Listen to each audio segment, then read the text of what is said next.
गन्ना खाओ, दांत दांत बनाएंगे।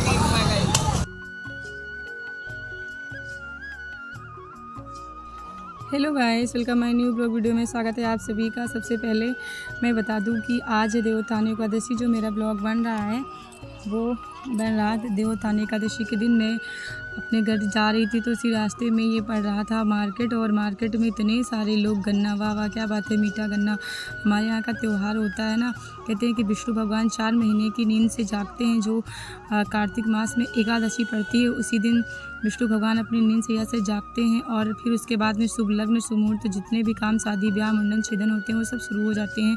तो ये है उत्तर प्रदेश रायबरेली यूपी हमारी।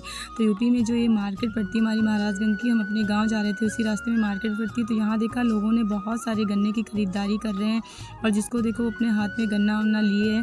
गन्ने का महत्व इतना क्यों है मैं बता दूँ, क्योंकि गन्ना बहुत लोग घर में जो है पूजा पाठ करते हैं, और उनके यहाँ जो पूजा होता है घर पे गन्ने से भी होता है, चने के चाक से। और हमारे यहाँ चने के चाक नहीं होता है, गन्ने वगैरह से होता है। हमारे यहाँ पकवान बनते हैं, तो वो हमारे ससुराल में नहीं होता है, खंडित है। इसलिए मैं अपने घर जा रही थी मायके, तो देखा यहाँ पे इतने सारे लोग गन्ना खरीद रहे हैं। हमने भी उसका रेट पूछा, पर इतना महंगा बताया कि 30-40 का तो एक गन्ना था। तो फिर क्या, गन्ना तो मीठा होता है, सभी लोग लेते हैं, पूजा के भी काम में आता है। और ऐसा करते हैं ना कि जहाँ मतलब सूप वगैरह का ये मतलब अलग अलग रीति रिवाज हैं, अलग अलग हर जगह पे क्षेत्रों में अलग अलग पूजा पाठ होती है। तो हमारे यहाँ गन्ने से लोग सुबह सुबह क्या करते हैं, दरिद्र भगाते हैं सूप वगैरह पीट कर।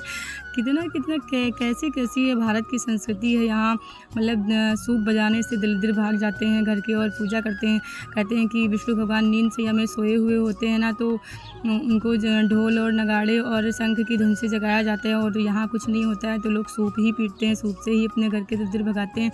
और मैंने भी यहाँ देखा कि सुबह सुबह हमारी भाभी भी 4 बजे लेकर के सूप और पीट रही थी, सारी आवाज़ें आ रही थी मोहल्ले में। और तो हम जब अपने घर आए वहाँ शाम को, और फिर उसके बाद में ये हमारा सुबह का ब्लॉग बन रहा है। आप देख सकते हैं सुबह उठे तो हम भी कच्चा चूल्हा था उसको मिट्टी उट्टी से पोत कर हमने भी भाभी का हाथ बटा लिया, थोड़ी सी हेल्प कर ली।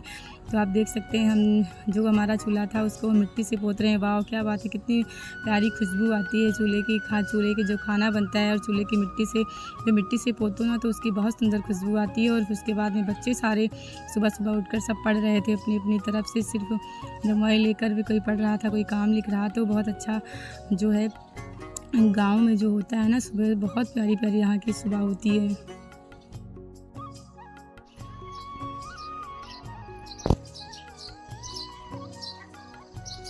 तो आप देख सकते हैं कितनी प्यारी सुबह हो गई है, और चारों तरफ चिड़िया भी चहक रही हैं। बहुत अच्छी गांव की सुबह होती है। तो आप लोग ज़रूर कमेंट करके बताइएगा कि आपके यहाँ ये जो देवोत्थान एकादशी होती है कैसे मनाई जाती है, और लोग कैसे पूजा करते हैं। हमारे यहाँ तो बड़े बड़े बनते हैं, उड़द की दाल के बड़े भी बनते हैं, और गन्ने भी आते हैं, सब लोग उसको छूते भी हैं। और ये भी मानते हैं कि गन्ना छूना भी उस दिन चाहिए, जैसे दीपावली में काजल लगाया जाता है ना, उसी तरह गन्ने भी छूते हैं।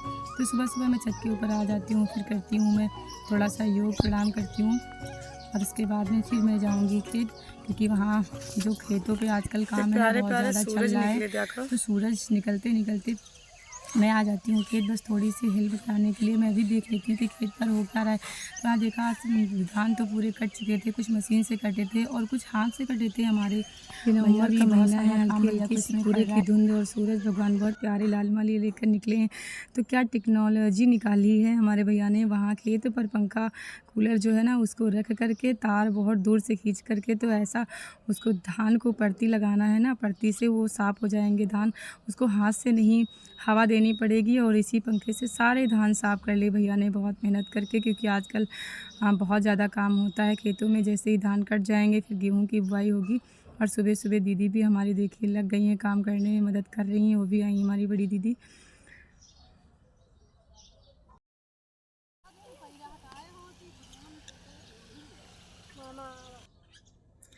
तो इधर हमारी भाभी का चूल्हा जल चुका था, बच्चे अपनी अपनी तरफ स्कूल के लिए रेडी हो रहे थे, तैयार हो रहे थे स्कूल निकलने के लिए।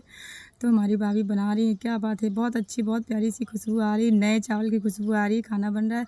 तो आपको वीडियो कैसा लगा आप लोग कमेंट करके ज़रूर बताइएगा, वीडियो को लाइक करिएगा। सबसे पहले अगर आपने सब्सक्राइब नहीं किया हो तो कर लीजिएगा, पर वीडियो को प्लीज़ लाइक ज़रूर करिएगा, लाइक नहीं किया हो तो। बाय बाय, मिलते हैं नेक्स्ट वीडियो में।